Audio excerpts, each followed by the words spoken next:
everyone! Welcome to the Chaotic Wholesome Talk Show. I am one of your hosts, Kay Purcell. If I am too loud or too quiet, please shout at me. It's a brand new mic. It's really fancy. I have tested the levels. We did so much recording and audio testing before. It might be bad, so please tell me if anything's too loud. You're awesome, chat. I'm here with David, my co-host. David, who is... this way. David, who is you and what is we doing here? Hi, I'm David, also known as Full Rubber Ducky, and this is the Chaotic Wholesome Presents Table Talk Show, where we talk about TTRPG stuff, how to be a better player, how to be a better GM, how to be a better person, because yes, we can tell you how to do that. And we are also fortunate enough to often now feature really cool, awesome stuff that we encounter. All with a focus on intersectionality and inclusion. Oh man, I've been good about it. You did great. No, it finally caught up to me. All with a focus on inclusion and intersectionality, so that everybody can have a good time.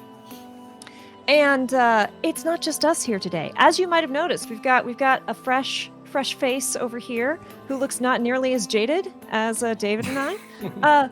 Carson, we are so excited to have you here. For those of you who don't know, Carson is the artist and the creator of Tales from Myriad. Hey, how's it going? Thanks for having me. This game looks amazing. Oh, thank you so much. Cute. It is customizable. It was funded in 8 hours. Mm-hmm. That was pretty special. Wasn't expecting that. I was like, all right, well, if I really pinch pennies, I can get it going. But I was able to get enough early hype for it and then support from people, plus talking about it for the past 2 years. So, and it's interesting because, and I'm going to talk about another Kickstarter that's out right now, Break, because the two styles, while different, feel similar enough that I was like, wait a minute, is this? No, these are two different things. Well, let me tell you what happened. What had happened was a little thing called OSR came out while I wasn't paying attention. And then I'm like, I'm going to make a new game, but it's going to be like my own thing. It's going to be like hard, and I'm going to like take away some of these grimdark elements and like put in this mechanic and that. And then, oh, that's everybody's been doing that. And then I was like, well, no, it's fine, because this is actually lighter in theme and blah, blah, blah. And it's like, it's like a little bit inspired by Zelda and like some of these other things. But like, oh, there's Break. Inspired by Zelda. Oh. And I'm like, oh, but it's like old school mechanics for new school play. Oh, that's Shadow Dark's tagline. Okay. It's just like everybody's been beating me to the punch to it. But thankfully, Myriad is kind of existing on its own with its own setting and its own like core heart that's not making it everything else. Well, and I do think that's an important thing. David and I spend a lot of time talking about like, why do you build your own campaign? Why are you telling these stories, right? Why? Everything's been told before, right? Mm-hmm. There's nothing that's truly original, because even if you didn't take it directly from this other thing, you were inspired by it, consciously or not. Mm-hmm. So it is actually, I'm hopeful, inspiring to some of the folks in the chat, because we have a lot of aspiring game makers and people who are planning on publishing their own modules and systems who hang out here. So like, okay, yes, I have this thing. It's my original idea. Oh no, it is so like this other thing that's happening right now. But you're still not only successful, you're at what, 3 times your goal? Yeah, right about now. At 328% funded, I think. Look at you doing math. All with more than 2 weeks to go. So you guys have plenty of time to get in on the ground floor. And for anyone watching who thinks, oh no, so-and-so has beaten me to market with my idea. The iPhone was not the first smartphone. The iPad was not the first tablet. Not by a long shot. You can find your niche in spaces without having to be the first one. And realistically speaking, it's kind of better to not be the first one. I had an entrepreneurial CEO who I won't say which which company, but founded a major company that you've all heard of and was an industry leader. And the first thing when we started talking about going into your own business, he said, like, you don't necessarily want to be the first to market. Because the people who come second and third to market are going to take everything that you've done and improve it. So tell us, like, before we get into, because David and I got questions, because this game looks beautiful, and it's beautiful, and it sounds like all the stuff that I love about TTRPGs. It's hilarious. We run horror. I've been in a ton of horror and incredibly tense campaigns, and I'm like, I really just want a wholesome fluffy. Can I just be a cute little animal person? So tell us kind of the basics, because some folks may not have gone over to the Kickstarter page yet. Tell us what are the basics. I know it's a 2d6 game. I know there's a focus on exploration. Tell us from your heart. What did you make? What is this thing? Gotcha. So what I made at its core was a system that I could happily be a player in. I am a forever GM, and it is, I mean, people say that I'm good, but it's often just because, like, I've been there, right, where you're sitting and you're just feeling like your time is being wasted for 4 hours, and it's like, we're doing it again next week, and you're like, but it's, I realized, like, it was unfair to say, like, you know, finger wag and be like, well, it's obviously just because I'm so great and you're a terrible DM. It was largely about the available tool sets available. Because, I mean, so much of that, right? Like, being a good game master, dungeon master. Like, before there was YouTube and before it, like, that kind of stuff got popularized, you really just learned from whoever your GM was, right? And then you kind of took it as, like, I liked that, but I didn't like this, so I'm going to do my own things. But nothing can prepare you for, like, the first time that you DM or, like, the next group that you DM. So I was like, I'm going to make a system where I could just hand this to somebody and just be like, yeah, just do that, and I'll be a happy player. And amongst that was focused on exploration, because I found that that was a pillar of gameplay that was lacking. Magic that felt actually magical, which is more of a, like, modern issue, because, like, older systems didn't really have that problem. And what else? What am I thinking of? Yeah, the art style. The art style was one of the big ones as well. Because a lot of what I did was grimdark. I was like, I love Warhammer, but not all the crappy parts. I like all this stuff. I like corruption mechanics, but, like, it just immediately got gross, and I was like, well, it's not cool, you know? Like, I don't know. It's like, why can't it just be cool? Like, you made it nasty and gross and a thing I don't want. Why is it a mechanic? I want to. That's fun. Like, that's a fun space to play. Anyways. So Myriad largely exists as a tool set. It is a system. There is a setting, which is going to be, like, written more on. That's going to be way more in the book. It's not in the demo right now. And it is there to serve the game masters and to serve the players as well. Because also, as an artist, I would get people rolling up to me and being like, here's my character. And I'm like, what are they wearing? Leather armor. I'm like, that doesn't mean anything, and I hate that. And so there's a part of me where, you know, there's that part where I'm just like, I'm sick and tired of getting leather armor, because I love fashion, and I love outfits, and I love costuming, and, like, big on, like, Yoshitaka Amano's costume design, Akihiko Yoshida from, like, Final Fantasy Tactics, stuff like that. And so I I'm just like, attacked David and several other friends with the Met Gala. There was a dress that is exactly what my gender fuck Starfinder character would wear. And I just attacked everyone. I'm like, look at this. This is what my character would wear. Look at this. And, like, Pan, one of my friends, was like, we need to do something. Like, we need to go to some sort of undercover dress up thing in game, because we got a drip. Where's our drip? I need it. Well, I mean, so, like, on that note, oh my goodness, I'm sorry to interrupt you again. Welcome, Raiders. Urban Bohemian just raided us. Thank you. God. Welcome, viewers. We've got 47 awesome friends coming in. Hi, y'all. I am Kay. I am a community manager in video games by day. I do TTRPG stuff by night, and the talk show, which I'm doing right here, right now. Welcome. This is my co-host, David, and we're here with Carson, and we're talking about Tales from Myriad. Hello, Steven. Welcome on in. David, if you would be so kind as to drop the link again. Tales from Myriad Yes, is a absolutely. gorgeous exploration-based TTRPG that is all about fashion, exploring, and we are here with the incredible creator. It was funded in 8 hours. It still has over 2 weeks to go. It is over 300% funded, and you should definitely check it out. And we're learning about it right now. It is a 2d6 based system, correct? Correct.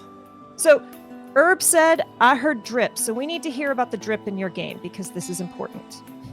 Oh, yeah. So on the note, you mentioned, like, you saw a picture from, like, the recent Met Gala, and you're like, oh, that.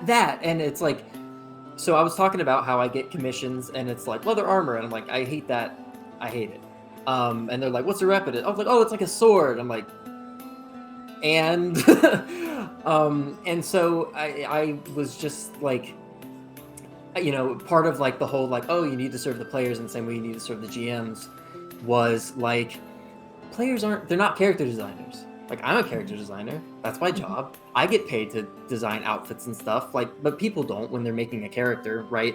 And so it's like, I was just like, well, I should do something about that.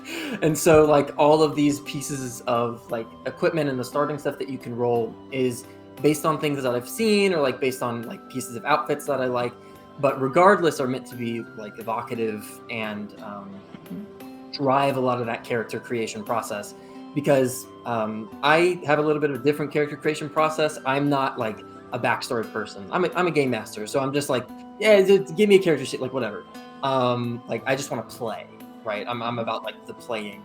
And so the thing that I've seen, which is a good sign, is whenever people make a character in Myriad, if they do it correctly, as in like the way the game's intended, where you don't start off with a character idea, you're like, okay, maybe I'll play this. By the time they've gotten through the clothes, they know exactly who the character is. Okay. Which, I mean, even just running through the random generator that like I made, people would like look at this and they're like, I get it. I get this character. I see it immediately. Like, I know exactly who they are and like how they work and how they act. And I'm like, yeah, exactly. Like, you wouldn't have gotten that if I'd said like, you know, leather armor. And it's so, even the little bits you've got out right now, because I saw this while I was on lunch break at the office, is when I first found it. And Cake Tease, who sometimes hangs out in chat, was sitting next to me, and I'm like, look at this. And Cake is like, I want to play a moth character. She's like, can you run a game where I can homebrew a moth character into 5e? That's all I want. And I was like, look, it's got a moth. You can play a moth person. And she was like, the hat, the little snail hat. It's so good. I'm like, that's part of character creation. That's just in there. Let me ask, does she like Hollow Knight? Yes. Yep. Yep, that's exactly what that is. That's also what the location of Luxian is based on. I'm like, that's Hollow Knight land. Like, go do that there. Yeah, all of the locations are similarly with the locations. This is an interesting tidbit about the game, is that I didn't originally plan the game with like lore and setting in mind. Everything was just like, it was called Myriad because my original idea was just like, oh, like you could run any kind of game in this system, right? Like you could kind of do whatever. And so all of the locations are just there for being like, oh, if you want to run a location that's this kind of campaign, you can run it here, right? Like, so like that. But then turns out people were like, no, we want to hear more about the lore and the setting. I was like, okay, well, let me get on that then. So yeah, there's various inspirations for the locations in the game as well. And for anyone watching who's like, oh man, I want to, like, my inspiration is fashion, or my inspiration is this, and I guess I should put together like the rest of the stuff too. Remember that Lord of the Rings, what started all of this, was just an excuse for Tolkien to write a bunch of Elvish languages. That's it. He's a language nerd, and he's like, look, I need an excuse to put this, and then here you go. And then that became an entire genre of media. Yep. So before our raid, when we had to switch to drip, because when Herb shows up, you talk about fashion. Like, I don't make the rules, I just follow them. It's fashion or disco. we were talking a little bit about exploration, and David and I, like, spoiler alert for those of you who don't know, the secret project that we're working on, exploration is going to be a really big piece of this, and it's something we've put some thought into. So, not that we're going to steal anything, but like, Right. tell us about your focus on exploration, please. So, the focus on exploration is a little bit less of a like survival game. There is a level of that. There is like a level of minor crunch that makes traveling feel impactful and like makes your decisions to either like overcome a challenge or go around it feel impactful because of just the simple way that like time is tracked, and it, you know, you could run like a hex-based movement game on it, and it's like, oh, I could avoid this, but it's like, oh, you'd have to go around and it'll be dark by then. You know, those things of like telling players like, hey, it's faster to go this way. Like you show them on a map and they'll be like, oh, yeah, we're going to go the fast way, even though it's dangerous. So about exploration, it's more about, well, I guess, so two parts. One part of it is, first of all, there needs to be things to find. There needs to be a point to explore. There needs to be things to find. And so there are charts for that. And there's not just charts, because like charts are a very OSR-y thing where it's like, hey, do 100 random things. I don't like those because they're not broadly applicable to games. Oftentimes because they get too specific. But the way that the Myriad charts work is that they are conceptual and creatively driven. So you wind up with something that you can easily slap like numbers on, and there are like example numbers and whatnot, because, you know, part of Myriad is like helping the game master be creative, right? Like being like, you know, because if you're telling like, hey, game master, it's your job to be creative, and you don't give them any of the tools to do that, that's a bit of a shame. So go create an art. Go create a thing now. Yeah, right. Now, And it's just like right now, everyone's looking at you. It's Right. like, oh, you didn't plan it, and you're like, it's a so you know, and in this, you know, you would look at the chart, you're like, what is it? Just roll. It's like, okay, a weapon, and then you're like, give me like 3d12, and they're like, okay, it's or like a piece of equipment, and it's like, it's a medium piece of equipment, or like you get a helmet, and it's made of monster parts, and you wind up getting a magic thing on it, and it's also cursed. So it's like, oh, you have a helmet that's made of monster parts. You can cast like a light thing out of it, but the curse is if you roll a 1, you get blinded. And you're like, okay, so it's like monster parts. So like an eye, like the eye of like some monster is sitting on this helmet piece, or like, you know, just sitting embedded in it, and it can cast light, but sometimes it'll just completely blind you. And so you wind up with just like a few quick rolls. You're like, oh yeah, you have this like cursed eye of light and dark that like sits on your head, and that's pretty much what it is. So that's like the finding stuff aspect of it.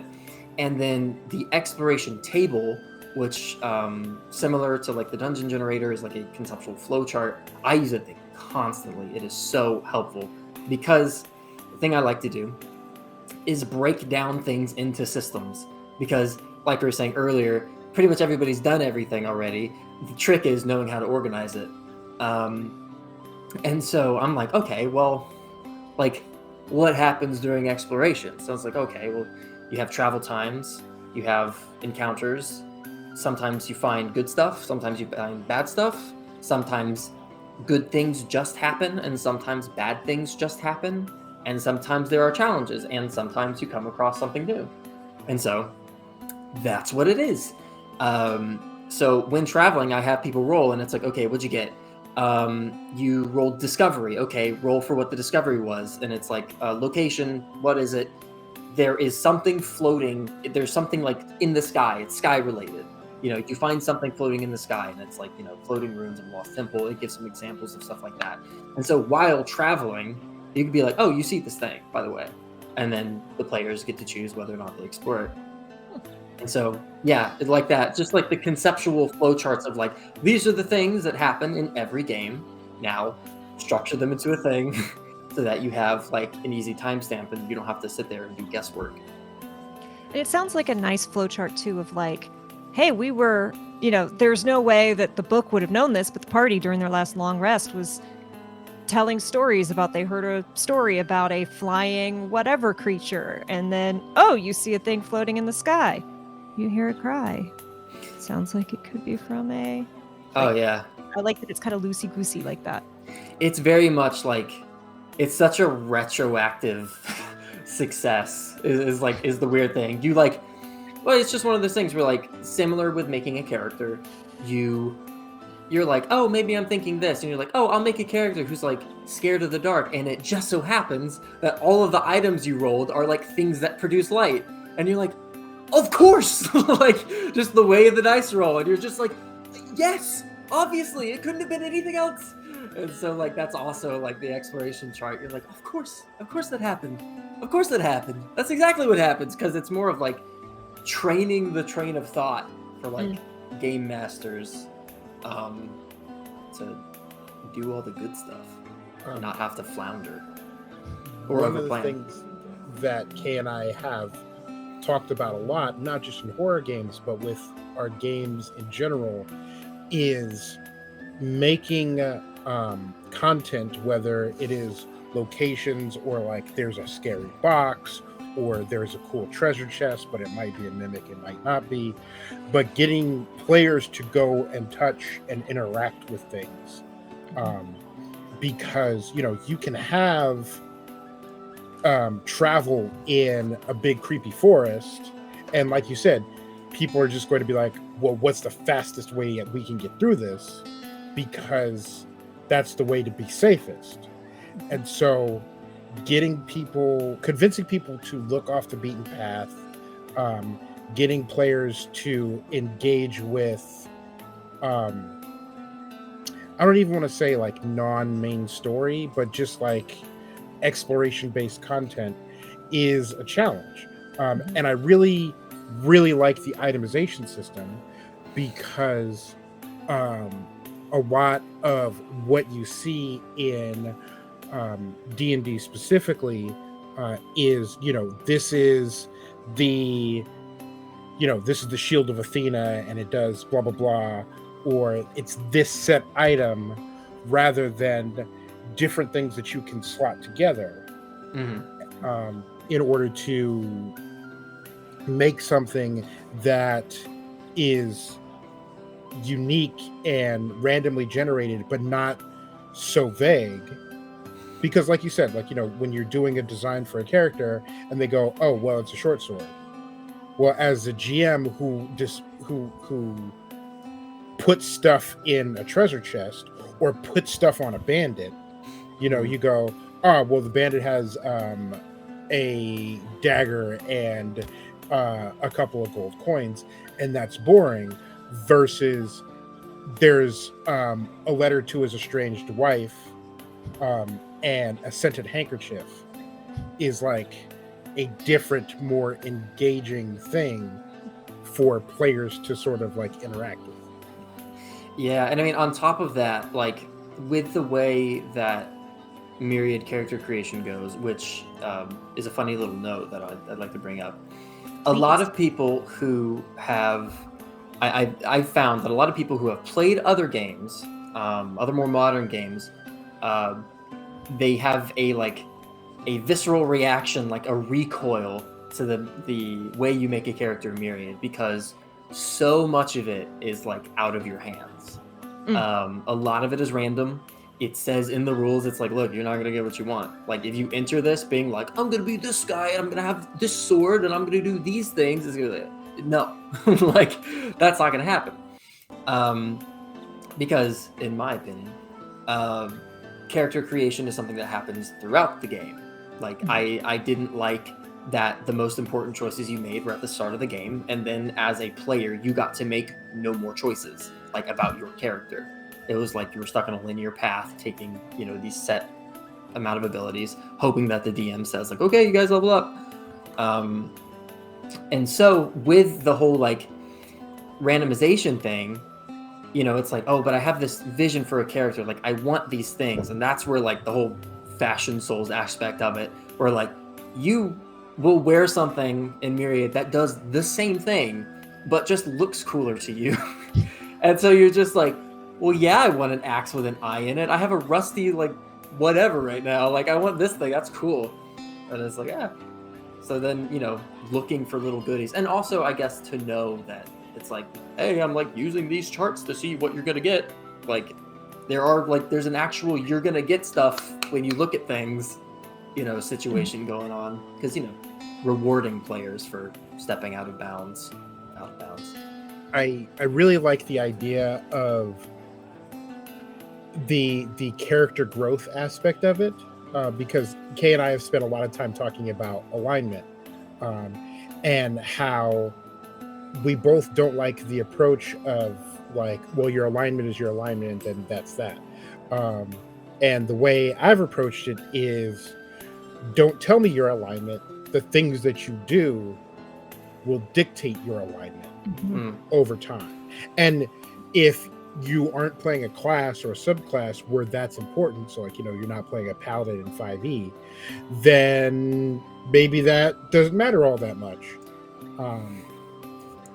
And so like that room for the growth of your character as the game progresses is really important. Yeah. I'm going to admit, I'm the person with like a 15-page backstory. Don't expect the GM to read it. I don't, right? But one of the things I do to kind of, because I understand that, like, I don't like the idea if I come into this game and I'm playing this character and this is the end goal of this character. Part of the way I got around it was I leave big holes in my characters' backstories where there's stuff that I don't know what happened. My Drake Warden Ranger found a baby dragon. Hasn't been home since he's got the dragon.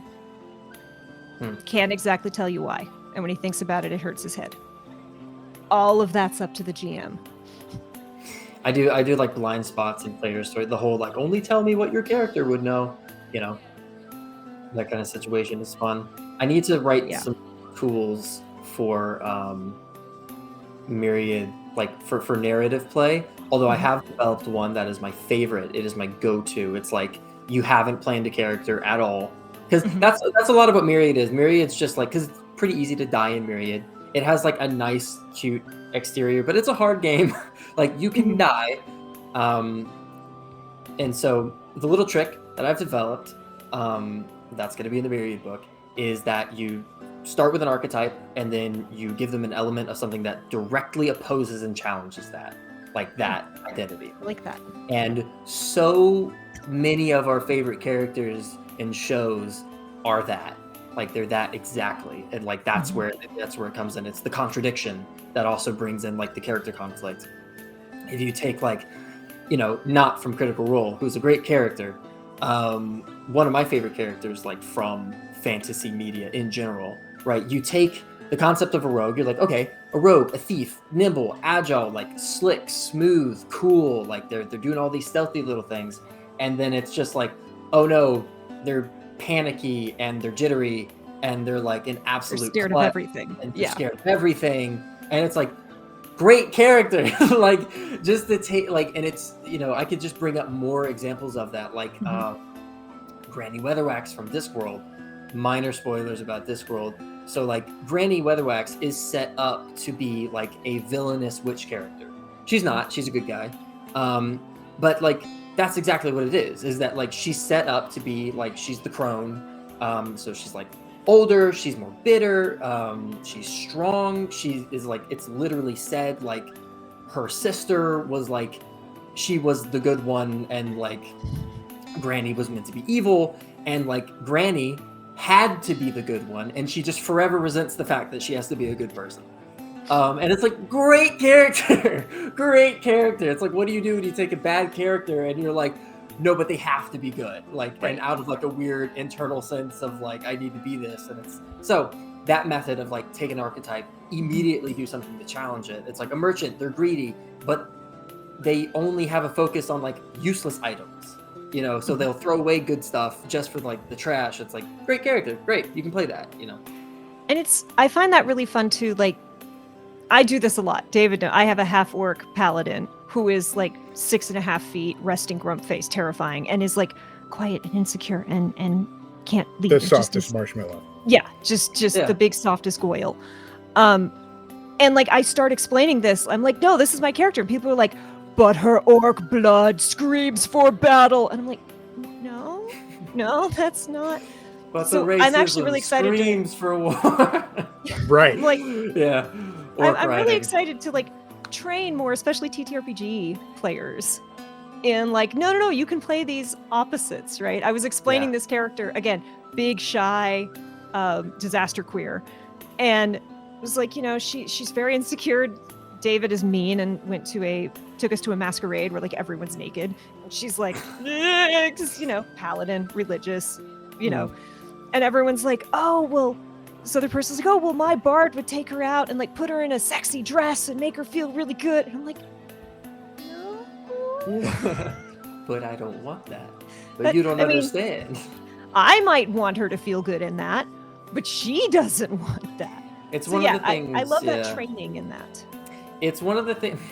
I have very just big-headed, egocentrically called Myriad like a detox because it's so like anti what people have been trained to do with like tabletops in recent years, which is why like people have like such a bad reaction to people who have played games have such a bad reaction to the character creation process because they're like, I want total control of everything that I make my character about.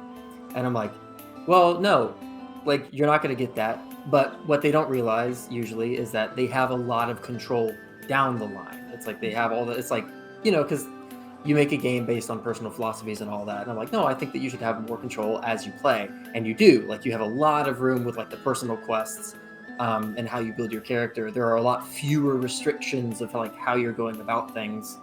And it's just like the front loaded bit of like, yeah, your stats are random and you can push stuff around. But like similarly where it's like, try going into this without a backstory, roll up a character and then see the character in that. And yeah, like same thing with like game master stuff is just like, you do need to be creative, but you shouldn't have to be creative on your own. Like you should be able to do these things or like have these tools to help you. I'm really glad Kay brought up the masquerade because there was Kay's paladin of the flying spaghetti monster. I think her first rodeo was our home game. And what I stuck this whole like political intrigue. There's this party they have to go to. They have to dress up for the party.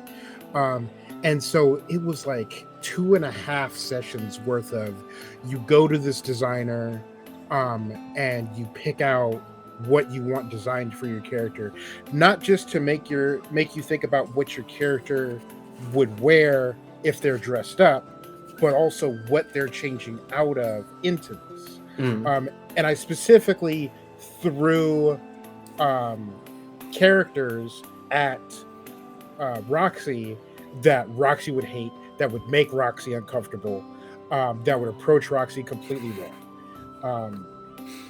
And does what many people do of like, you look at someone and you're like, this is a blank slate for me to imprint whatever I like without considering what the person under the slate might want.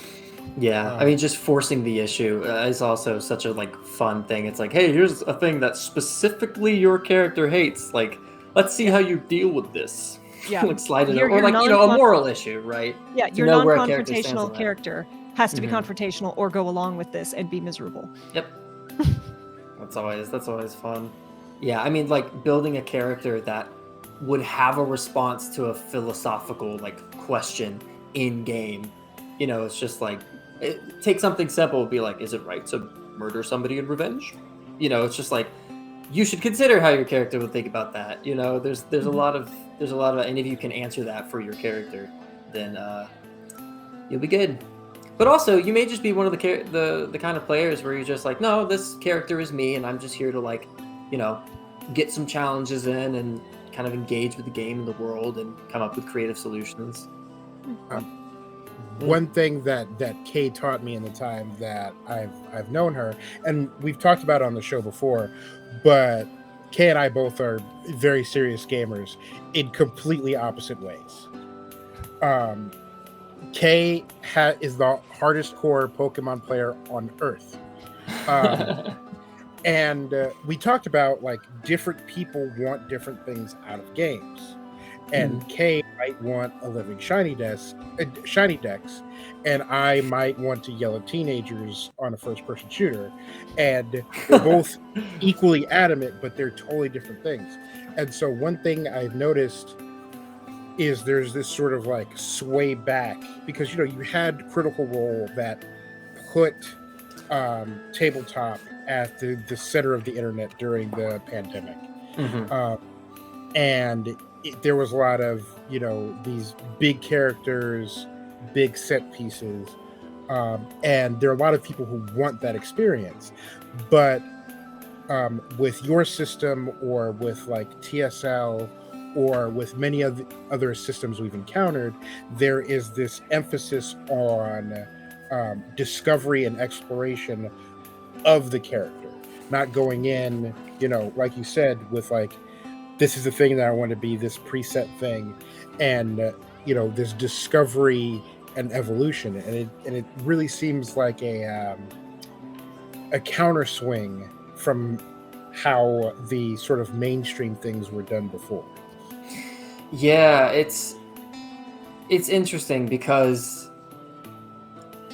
I'm like, I've always been like conflicted on it because I built Myriad around this idea of how I make characters, which is like, I'm a forever GM, so I'm either making a quick NPC, or I don't particularly care. I'm one of those people where I'm just like, yeah, kill my character, that'll be awesome, and other people are like, no, no, don't ever touch my character ever, and it's just like, I'm like, nah, it's a game, But as a game master, the best parts are when the players are 100% into it and into the characters. Like, that's the best part. And I was just like, I had like one of those moments where I was just like, I was, like working on a game and I was running it and I was just sitting there and I was thinking, I was like, there's all these mechanics and like for tactical gameplay. But my favorite parts as a game master are when, are those like character moments where even if it's not like high RP, it's like all the players are interacting with each other and it's like you as the game master aren't even there until they're like, okay, like we have a thing, which is also why there is how to design puzzles in Myriad, because that's one of the ways you can do it. But yeah, it's one of the things that's going to be developed for Myriad. The game master section will be expanded on, definitely. Like right now, it's just kind of like, okay, like this is what the world is. Here's some basic explanations for like why stuff is the way it is. But it will be updated with like the philosophies of just like, so you want to run this, like you want to run a mystery, you want to run like the ballroom scene, you want to run like an encounter, like pages on that, and also just like facilitating those moments, right? Those like the best moments where you sit behind the screen and you're like, oh my god, I can't believe this is happening. Because that's like the lightning in a bottle that tabletop games provide that a tactical like video game couldn't, even if what you've designed is a tactical video game just in paper form. Getting my favorite thing, both as a player and then as a GM, being able to do this for my players, is watching a player find out something about their character. That they didn't know. Be it something that they held valuable, or, oh my goodness, my character and this character have a connection that I didn't know about. Like, that is so rewarding when you're just like, there it is. You've learned something. What do you do with it? I mean, that's how Myriad character creation starts off, Like, it starts off with you discovering a character first. Because, you get something and you're just like, what am I wearing? And, you have somebody who's never played a tabletop RPG before, and they roll up a character and they're like, oh, I have like, I'm like a pot golem, and I have like a snake scale shawl, and like these other things, and then they start thinking like, oh, well, maybe I got this shawl from this, and maybe it means that, and then I have all these things, and then just like with that, like one item has turned into like a whole character. You're like, yeah, I have a snake in my head who like eats spiders for me because I have a phobia of spiders. Just like the little discoveries like that, because you tell a lot about a character by their clothes. So we've talked a lot about like the tone and the source of your direction from this, but it says in the Kickstarter that it's also targeted at new players. Tell us about why you wanted to specifically target new versus more experienced players. Well, an experienced player will be able to run anything. And also, I think that when you put accessibility at the forefront of your design, you ultimately design something that's better.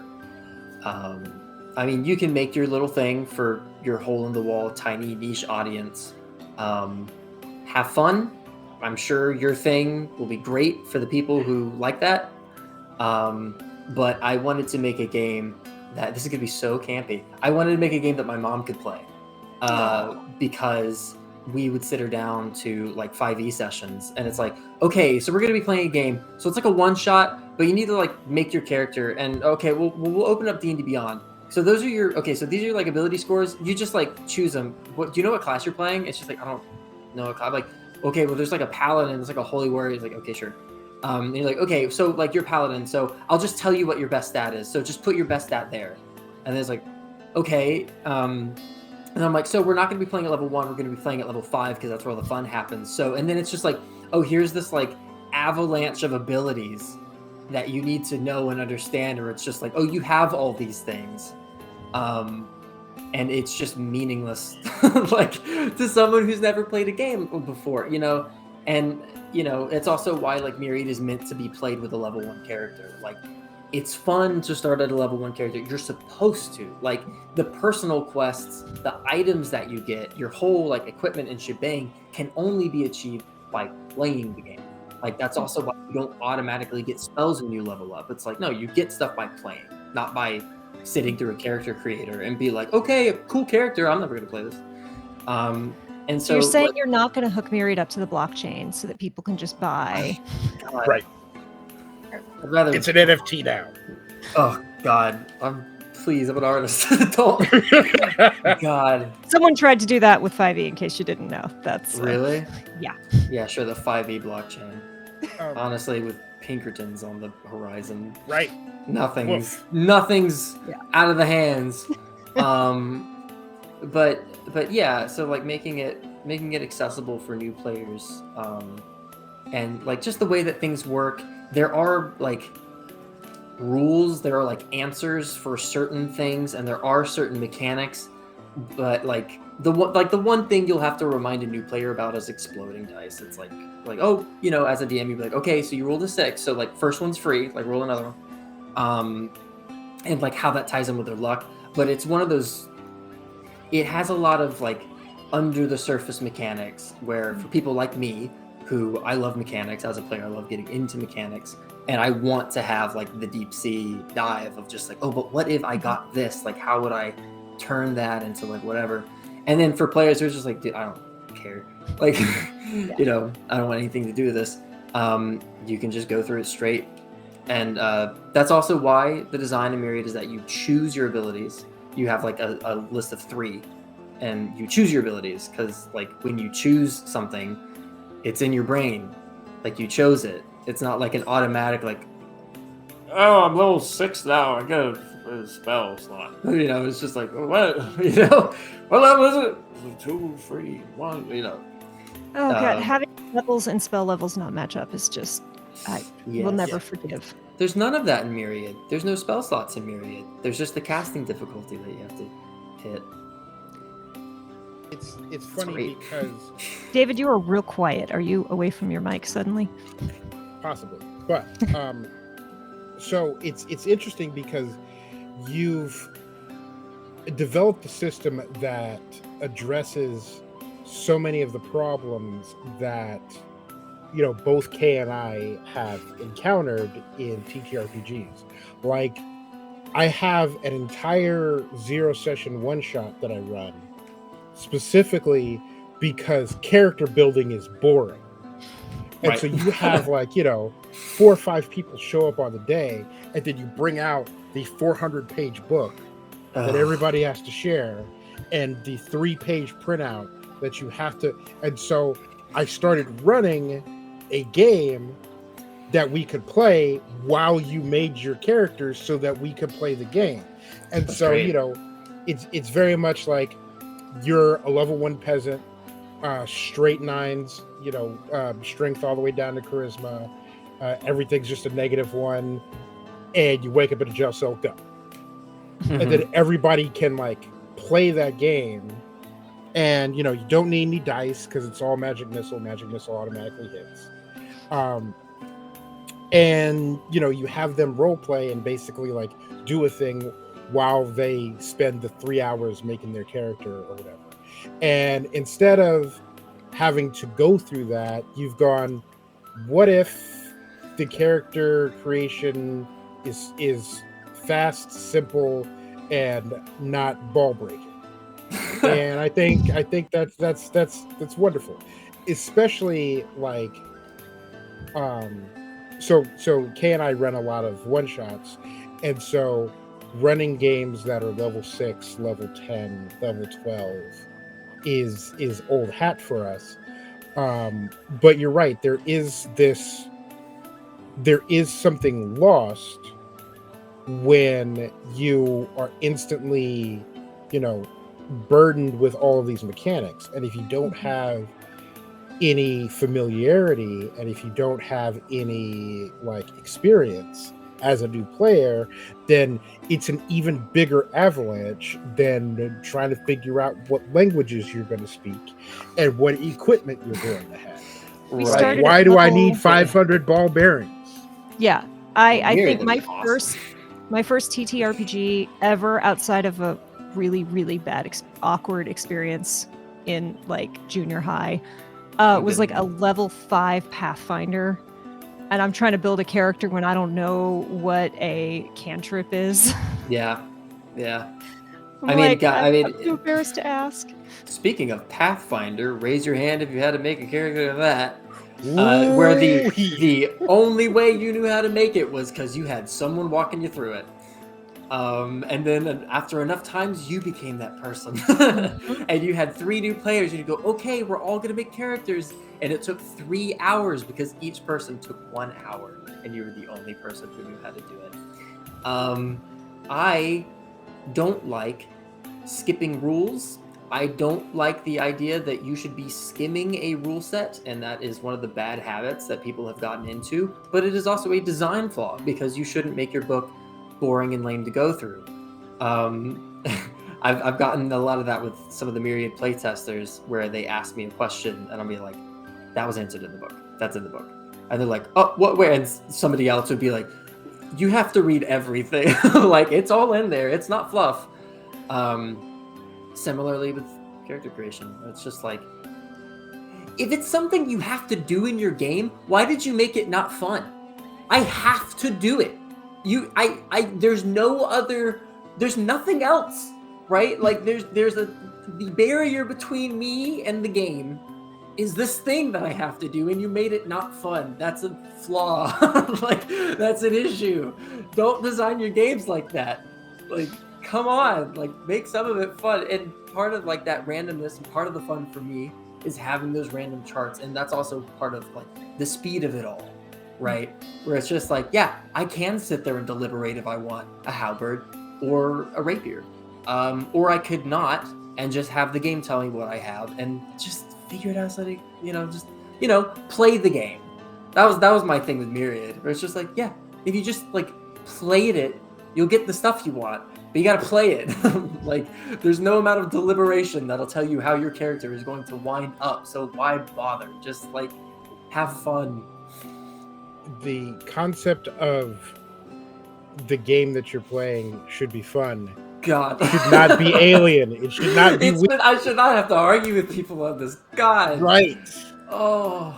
David constantly complains about people will tell me I need to watch the show, but then say, but it doesn't get good till the 3rd season. And then I he'll have the go same through all the problem. math. He'll go through all Yeah. the math. If you want me to invest how many hours of my life. I had that exactly with games where it's just like, oh, well, like, yeah, the first 60 levels of this MMO sucks, but like once you get into it, the story's really good. I'm like, in what world am I like sad enough to do that? Like not self-respecting enough to like value my time? Like, come on.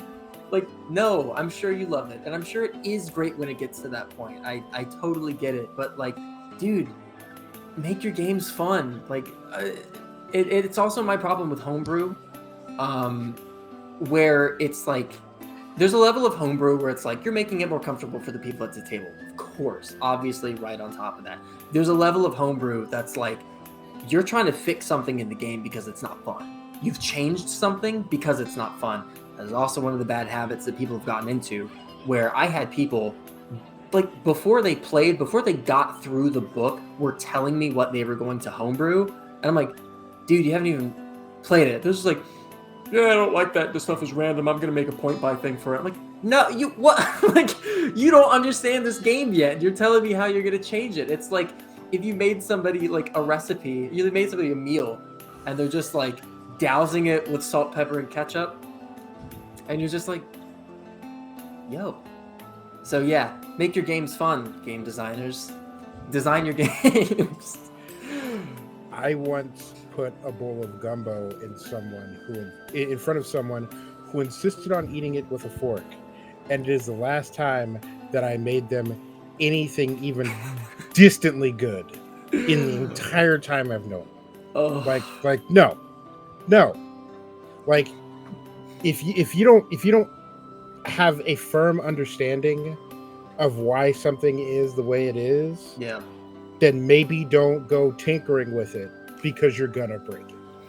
It's like the opening statements in Myriad, and somebody pointed it out, and they were just like, yeah, you seemed really like defensive about something in that. I'm like, yeah, because the first thing people want to do is change your game. I quickly went through Dungeon Crawl Classics because I ran a little meat grinder for some friends, and I was going through it, and I was like, oh my god, this game's brilliant. It's huge, but there are really great ideas in it. And it says, like, in our testing with hundreds of players, the first thing the first rule people broke was rolling your stats. They're like, roll your stats. Don't do 4d6, drop the lowest. Don't do, like, point buy. Roll the stats the way they're meant to be rolled. It, like, the game functions on this thing, and it's also the problem when you get a very popular tabletop RPG that has a too many cooks situation and a like crowdsourced rules guide, where everybody thinks that the norm is to break the rules before they've played it because they saw a video by someone that's like my top 5, homebrew rules. Mm-hmm. I'm just like, that's part of the detox. It's part of the thing I'm talking about, where I'm just like, not only that, you don't even get to choose your weapon. Like, you gotta stick with it. So, yeah. Cato says, make your games fun is always a fun conversation opener. In the opinion of those on the podcast, what is the most important factor to you personally which defines fun? Oh, if we're talking about tabletop RPGs, the fun of the players. Like, fun is if you like doing it, if the process of it is enjoyable, right? And that's also my problem with like lukewarm, boring systems, where it's like you could just have a game where you're just like, you say that you do anything. There's a reason why that's not fun. Like, it's like I made the process of spellcasting in Myriad specific. It's like it's a thing and it works differently than attacking, and it doesn't automatically work. But, there are variable results if you fail. There's miscasting. If miscasting is a thing that's in the game, you should make it fun. It should be fun to miscast. Like, miscasting is never, like in Myriad, which is the problem with other games, miscasting will be like, you blow up, like you kill everybody. And it's like, that's not fun. like a random be. element to just like, depending on the game you're running. If you're running a Suicide Squad game, and If you've got that one jerk PC that you just really can't deal with anymore. Yeah. But so it's like there's miscasting in the game. Make it fun. Make it a thing that when people do it, they go, of course. That's why there's exploding dice. That's why there's crits in games, by the way, is so that when you hit something, there's a chance that you get the special juice in there. And like that's what exploding is as well. You're like, oh, it exploded, like whee, like a little whoopee moment whenever you do anything. Oh, you're good at a thing. Well, you get an extra dice. Oh, that feels nice. I'll get an extra dice. Look at me, extra dice. Roll that up. Making a character. Oh, I got all these fun things. Oh, you discovered something. Oh, cool. It was like rolled randomly on a chart just for me right now. How neat. Like making a dungeon should be fun. Playing the game should be fun. The act of sitting down and running through it, like a game master shouldn't sit there and be like, like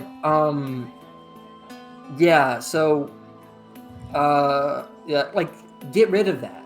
Don't have that in the game. That's not a fun part of the game. We all have limited time. Can't sit around and stuff.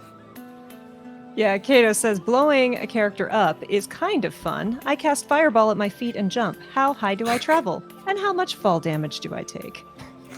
Well, depending on how high you go. Yeah. David, what makes it fun for you? I have been sitting here having an existential crisis. Because I'm sitting here going, what is fun? Have I ever had it? And it's like, yes, of course you've had fun.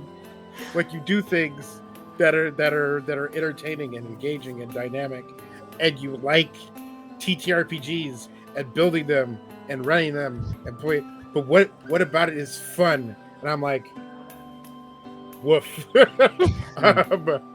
You answer first and circle back to me. It feels like I'm like ordering it at like a cheesecake factory, where it's just like it's got a 20-page menu. Home. Yeah, I think for me, I am definitely a storyteller, and so I've definitely had I'm the person. I've had fun playing random characters sometimes, because I'm not playing a TTRPG just to play a TTRPG. I'm telling a TTRPG to figure out something about myself through a narrative lens.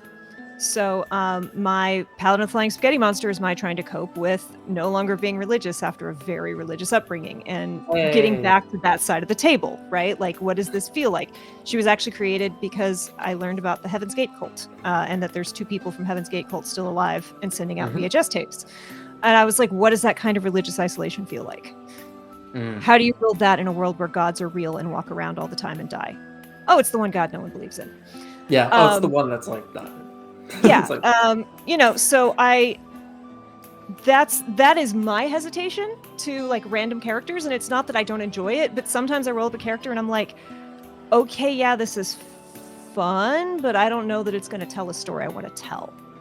And that's why I'm so fortunate that I get to play a lot of games, and I genuinely have fun in most TTRPG games that I play, but there are those where I walk away where I'm like, the GM got the story I was trying to tell. They got the question I was trying to ask the universe. And I learned something about myself. And I learned how to look at the world a different way because of it. And that is, it's like when you read a really good book that helps you understand another perspective. It's like when you have a really good, we spent all night drinking, and then we got into a debate at like 3 a.m. And we both walked away. Like, our opinions didn't necessarily change, but we have a better understanding of the world. That's what TTRPGs do for me. So that's where my fun is. Upon further reflection. Oh boy. I think you're all crazy. I don't know what you're talking about. No, the part that's fun for me is so like the reason that the gameplay loop is so dopamine filled is because you get a thing and you use that thing to overcome a new challenge, and it's just tough enough whereby you really got to work on it, but it's still an overcomable thing. and then you get the dopamine from. And so what I like is building things and throwing things at players, and then giving them the tools to overcome it, with also a very real chance of failure. Because I tell everyone who's in my games, I will kill you. Like your character will die. Like Plot armor if you is not a have, thing here. right, if you have a ranger and your chosen pet is Mr. Whiskers, and it's a giant tiger and it's named after your dead cat, maybe this is not the campaign for you. But watching my players overcome those obstacles, especially when I know I built them to be very challenging, and watching them come together and work together and learn things about each other while they're overcoming them. And it might be a fight, it might be an infiltration, but 99% of the time it's a character where I'm like, this character is diametrically opposed to whatever thing you're trying to do right now, and you got to figure out how to get around or through this person. And that sort of like character dynamic and interaction and sense of achievement is what I find most fun about the TTRPG experience. I feel you on that completely, because like I'm a problem solver. That's why I make all these charts and stuff like that. Is I'm like, how do you take a problem and turn it into a chart? But yeah, no, problem solving is absolutely, you're given something. For me, as a game master, it's a little bit different. When I'm a player, I like to problem solve. When I'm a game master, I love the rush of like improvisation. So again, like my game design versus like how I run games is like weirdly different. But yeah, for me, it's like getting to be in the moment and getting to provide things for people. Getting to design fun, I think, is also enjoyable for me.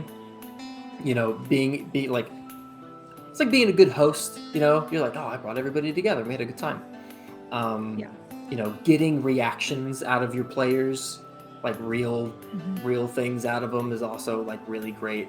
Which is why I design all these mechanics, and then at the end of the day, it's like, oh, but it was like the story beats that everybody remembered. It wasn't like, oh, and then I exploded my die. It's like, they're not gonna know that. They're not gonna remember that. You have to make a system that facilitates those moments, which is why when I talk about like the core pillars in the book, like shenanigans is one of them, where it's like you have to accommodate, you have to put room in there for people to mess with stuff and to like get into trouble, and like and futz around, which is also like miscasting and all that stuff. Anyways, yeah, I agree. I love building things in TTRPGs that I know will also impact, when I'm GMing, will impact the player themselves. So we did the horror game.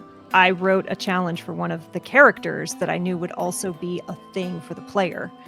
And I'm like trying to really get, because it's really intense, right? And I'm trying to like, I'm bouncing, looking at the screen, looking back at my notes and trying to like really deliver the thing. And then I look over and my player has huge eyes, and their eyes were just filled with tears. And I'm like, oh no, oh no, my friend. And it was okay. It was like good tears, right? And that was the reaction I had been hoping for. But I was just like, oh no, did I go too far? No, I went the right far. Okay. And then same campaigns, like horrible things are happening. And we had a party that was writing dritzed boy love fanfic and carrying it around with them and pulling it out during long rests. Shenanigans are a necessity. Yeah. It has to be. It's like, it's the thing that you plan to not plan for, or vice versa. Also, horror, my favorite. I love horror games. I like, or not video games, but I love running for tabletop RPGs. I think that despite like the cute appearance of Myriad, I'm at my best when I run horror games, because like I can get under you. I can get in your skin. Like, I know exactly, like, I'll get you. And so just like, oh, I love freaking players out. I love like Yeah, I mean those story moments and those shenanigans, like, which also plays in horror, which is like, I love the like, there's like the horrifying reveal, or like the slow dawning realization that likes to creep over players. Love that. And I also like, this doesn't get used enough, but like perfect serendipity. It doesn't get used enough. DMs, I've noticed this, like a lot of game masters, they like to be like, and then something unexpectedly goes wrong. And it's like, no, all our planning. I love it when something should not work and it just like, no questions asked, it just worked. Like I had, again, parties are one of my favorite settings. Just being like, okay, everything you say is going to be in character now. I had that where like somebody had to accept an invitation and go as the person they stole the invitation from, and it was like a gnome character, and it was like a fancy party, and they're like, there's no way like this random gnome is going to show up and be like, yes, I'm Lady so and so, and like the host is not going to realize. And it was like, oh no, in fact, she's the spitting image of the person that she was. It was perfect. Nobody asked any questions. It's just like moments like that where I think they'll get used enough when it comes to suspense, where it's like the soft release, where you're like, oh, like, oh, okay, stopping somebody right as they think they've gotten out, and they're like, oh no, and you're like, good luck out there tonight. Like, keep on walking. Like, God, yeah, like the fake outs, good, so good. I think Herb, because Herb played in God Playing with us, Urban Bohemian, who rated us earlier. And, at one point they were saying that this it wasn't the horror game that they expected. And I think he described it perfectly as consequence horror. Consequence horror. No! Everything you do has a consequence, and everything you did in your character's backstory had a consequence. And it was very fun. Yep. Write one thing about your character that you would never want the other players to know. Thanks. I'll be using that. Yeah, I've been telling David for ages. I want to build into some game a mechanic where we give every player gets 3 facts that their character knows as a truth. But as a player, they know at least one of those is not true. So like the 2 truth, 1 lie thing. Man, what? Like, it would be interesting. I'm just thinking of this now. What a good. I'll write this down. But like, if whenever you start making a campaign, you as a player write down on like a slip of paper, something that you want, right? Like, I want this magic item, or like, it could be superficial. It could be like a story thing. I want to go here. Like, as a player, I want to go here. But for everything you submit, you have to write down like something that could happen to your character in like a story sense that would have serious impact and like tone in the game. And so, you have all these slips and you like toss them all in a pile for the game master. And then, the game master puts some stuff of like, oh, maybe this could happen, put them in there. And so for like before every session for planning, the game master like pulls out 2, like a red and a green. And it's like, well, this is going to happen. That's good. And this is going to happen to the other character.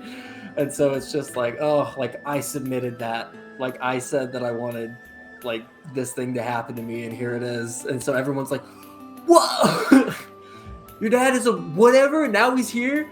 He's like, yeah, you got your sword. I don't know. That'd be fun.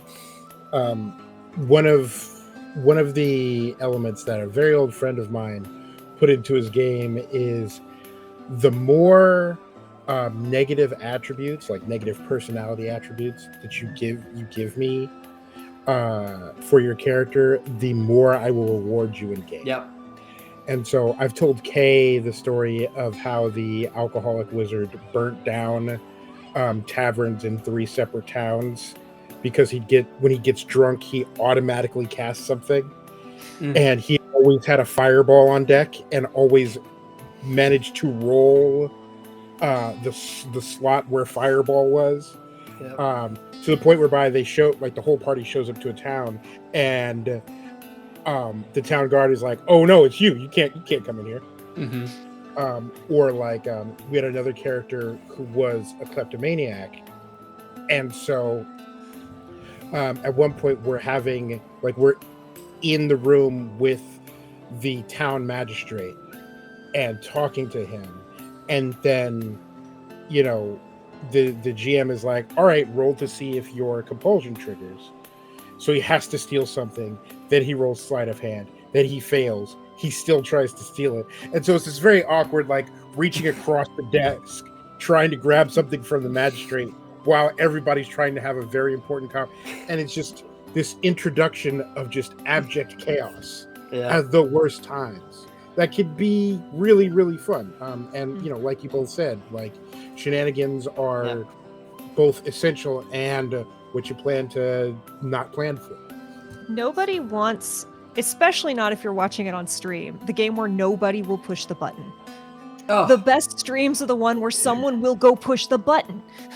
When I'm a player, and like I'm such a great player for a DM, because like I get what it's like to be a DM. Of course you want me to pull this lever. You put a lever there, like whoop, that's me.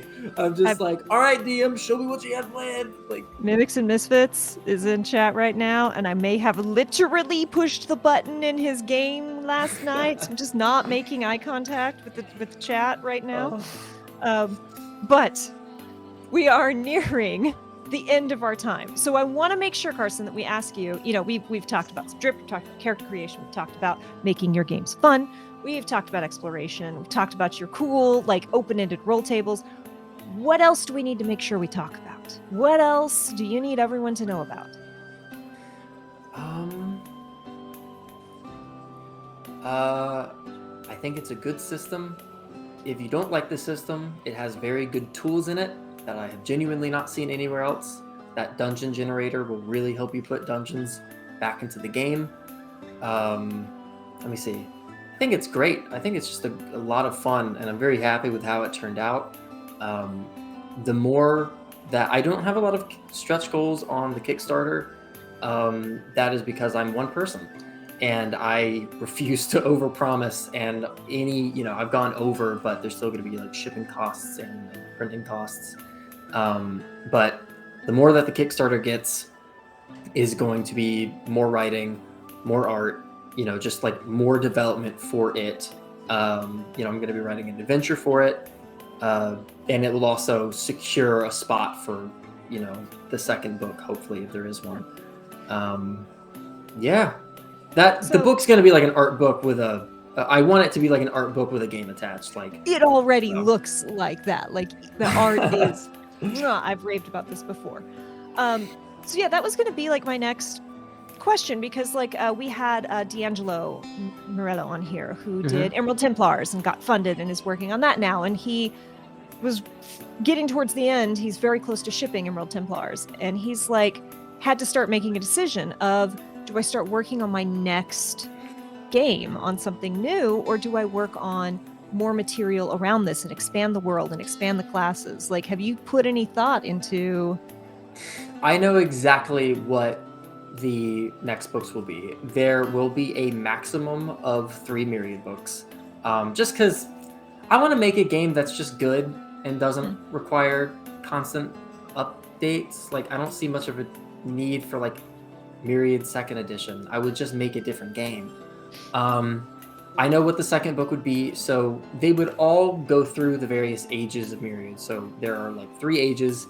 The first one is like that high fantasy, like Final Fantasy 1 Zelda type, like, oh, everything's bright and wonderful, and there's like a lingering evil chaos in the world.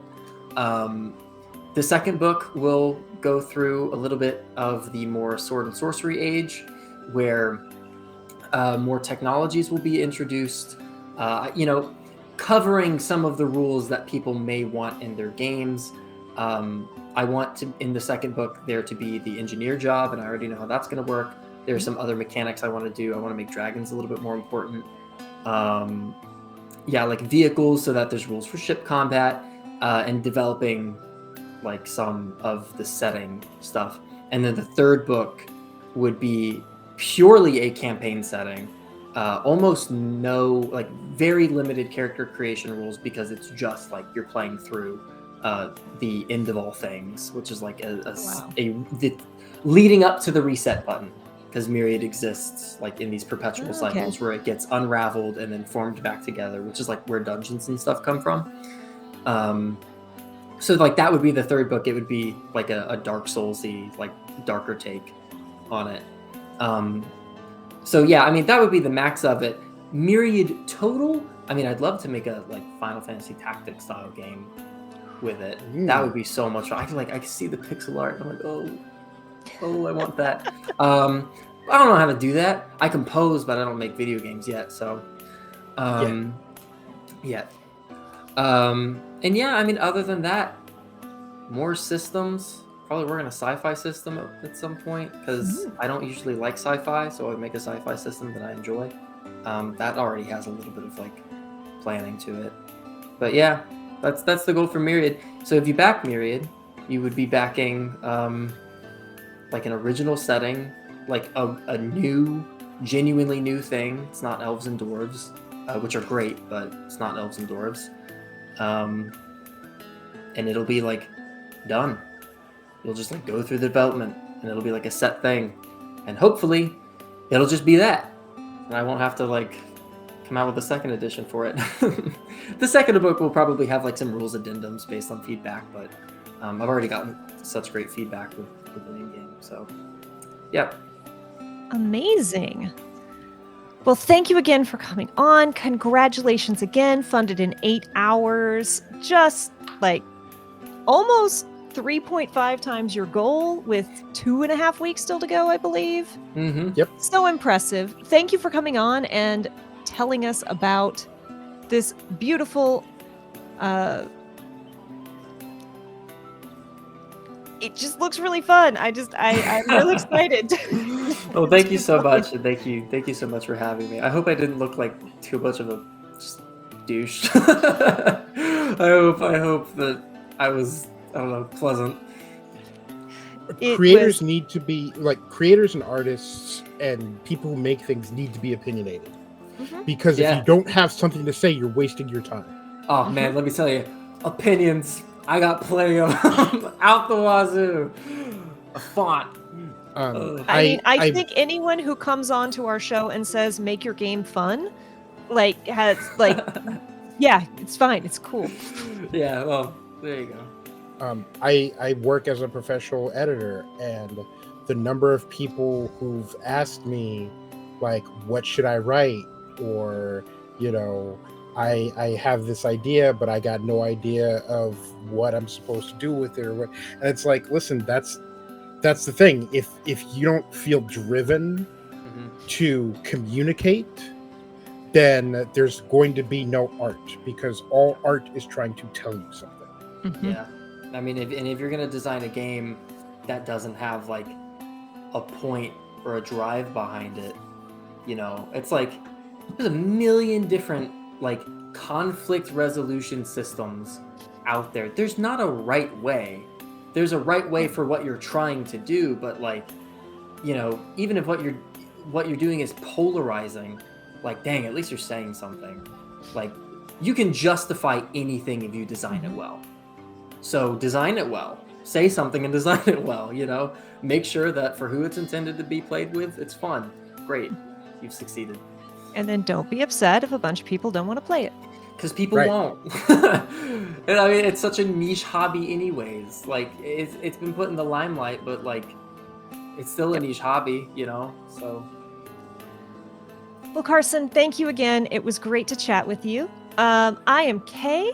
You can find me every other Wednesday, not this Wednesday, but next Wednesday on the Emergency Power Podcast, playing Starfinder. You can find me Mondays over on Matt, Misfits and Magic, not Misfits and Misfits and Mimics and Misfits. Misfits and Magic was a D20 show. Yes, it was. Y'all, it's aggressively Monday for a Tuesday. Over playing another Starfinder game with Kai, my creepy android who pushes all of the buttons, apparently. Thursday, you can find me right here playing Pokemon, trying to get that Living Shiny Dex, and RNGesus is not with me. I've got to figure out how to make Arceus come back to my side. David, are you going to be playing Overwatch 2 this Friday? Yes. This Friday at 4 p.m. Pacific, 7 Eastern, depending on Tech Gremlins, I will be here playing Overwatch, throwing pickle jars, putting down pillows, hopefully. But we'll see. So thank you so much, chat, for hanging out. Thank you for the questions. Thank you. Special thanks to Urban Bohemian for the raid and for all of the raiders who stayed and hung out. Please check out Tales from Myriad. We have been dropping links throughout the show, but we will throw it down one more time. I have been your host, Kay Purcell. This has been Carson, our incredible artist, writer, creator.